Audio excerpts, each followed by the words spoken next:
Friends, வாங்க வீடியோக்குள்ளே போகிறதுக்கு முன்னாடி யூடியூப் குக்கிங் சேனல் லைக் பண்ணுங்கள், சப்ஸ்கிரைப் பண்ணுங்கள். இன்றைக்கி நம்ம என்ன பார்க்க போகிறோன்னா சேமியா பாயசம் எப்படி பண்ணுறதுன்னு பார்க்கலாம். சேமியாவை நல்லா வறுத்து எடுத்துக்கலாம்.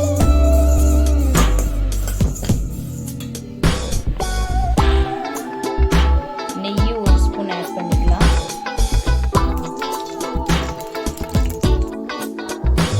நெய் நல்லா காஞ்சோன்னா திராட்சை ஆட் பண்ணிக்கலாம்.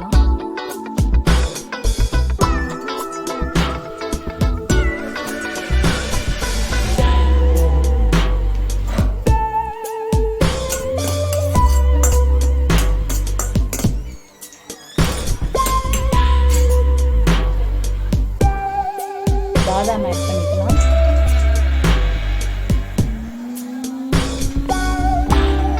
முந்திரி ஆட் பண்ணிக்கலாம்.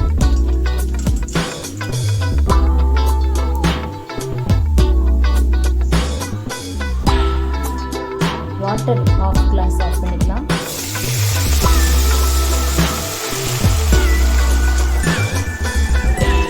வாட்டர் எதுக்காக ஆட் பண்ணுறோம்னா பால் ஊற்றிட்டோம்னா கெட்டு போயிடும். அதனால தண்ணி கொஞ்சம் ஆட் பண்ணிவிட்டு அதுக்கப்புறமா பால் ஊற்றணும்.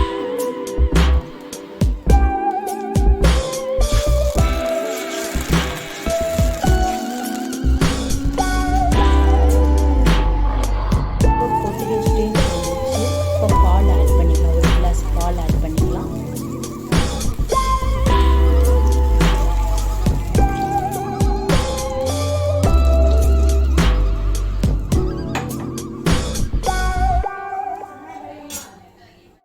கொதிக்கிற ஸ்டேஜில் சுகர் ஆட் பண்ணிக்கலாம். சுகர் வந்து நான் 1/2 கிளாஸ் எடுத்துக்கிறேன். எனக்கு சின்ன கிளாஸில். உங்களோட தேவையானதை நீங்கள் ஆட் பண்ணிக்கலாம்.